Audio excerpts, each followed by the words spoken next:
নমস্কার, সকল দর্শক ও শ্রোতা বন্ধুদের জানাই আমার আন্তরিক ভালোবাসা ও শ্রদ্ধা।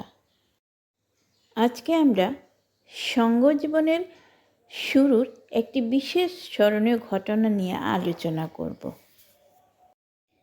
শুরু হলো মঠবাস। কিছুদিন পরে স্বামীজি নিয়ম করলেন, ভোর 4টার সময় ঘণ্টা বাজলে সবাইকে মন্দিরে গিয়ে জপ ধ্যান করতে হবে। সেই শুনে লাটু তার লোটা কম্বল নিয়ে বেরিয়ে যাচ্ছিলেন। স্বামীজি দেখতে পেয়ে ডাকলেন এবং বললেন, কী রে, চলে যাচ্ছিলি কেন? লাট্টু বলল, ভাই, আমি তোমার এই নিয়ম মানতে পারবো না। তুমি ঘণ্টা বাজাবে আর আমার ধ্যান হয়ে যাবে, আবার ঘণ্টা বাজাবে আমার ধ্যান ভেঙে যাবে, ও আমার দ্বারা হবে না। স্বামীজি তখন তাকে বোঝালেন, ওটা নতুন যারা মঠে যোগ দিচ্ছে তাদের জন্য। সে যাত্রায় লাট্টুর আর যাওয়া হলো না। একদিন রাতে সবাই ঘুমোচ্ছেন।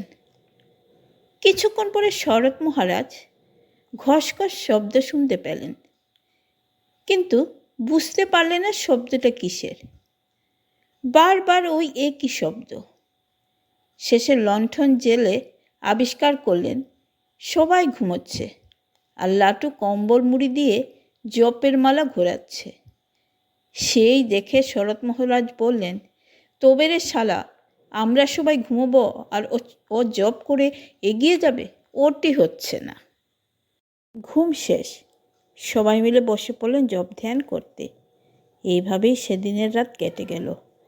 এই হচ্ছে সংঘজীবনের শুরুতে একটি বিশেষ শিক্ষণীয় ঘটনা। আর একটি অপূর্ব ঘটনা, যাতে আমরা বুঝতে পারব গুরু ভাইদের মধ্যে কেমন প্রেমের সম্পর্ক ছিল। স্বামীজি আমেরিকা থেকে ফিরে এসেছেন। এক বড় হলে তাকে সম্বর্ধনা দেওয়া হবে। লাট্টুর ইচ্ছে হলো তার প্রিয় গুরু ভাইকে পরখ করে দেখার, যে বিদেশে এত নাম ছড়িয়ে পড়ার পরও তার লরেন ভাই এখন তাকে চিনতে পারে কি না। একজনকে সঙ্গে নিলেন এবং তাকে বললেন, চলো লরেনকে দূর থেকে একবার দেখে আসবো। গিয়ে লাট্টু দেখলো বহু ধনী গুণী মানুষ তার লরেন ভাইকে ঘিরে রেখেছে। দেখে লাট্টু ফিরে আসতে যাবে, এমন সময় স্বামীজি লাট্টুর নাম ধরে ডাকতে লাগলেন। তখন লাট্টু ফিরে এলেন। স্বামীজি বললেন, কী রে, দেখে চলে যাচ্ছিলে কেন? লাট্টু সরল মনে বলল, এত বড় বড় মানুষের মাঝে তুমি আমায় চিনতে পারবে কি না, তাই চলে যাচ্ছিলাম। শুনে স্বামীজি ঝরঝর করে কেঁদে ফেললেন এবং লাটুকে বুকে জড়িয়ে ধরে বললেন, না রে লাটু, আমি কিছুই হইনি। আমি এখনও তোর সেই লরেন ভাই আছি, আর তুইও আমার সেই লাটু ভাইই আছিস। দুই গুরু ভাই দুজনকে জড়িয়ে ধরে কাঁদছে, আর সমস্ত হলের মানুষ সেই অপূর্ব দৃশ্য দাঁড়িয়ে দাঁড়িয়ে উপভোগ করছে।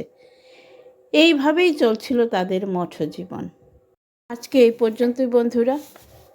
আগামী পর্বে আপনাদের সাথে আবার দেখা হচ্ছে। ভিডিওটি দেখার ও পাশে থাকার জন্য আপনাদের জানাই অসংখ্য ধন্যবাদ।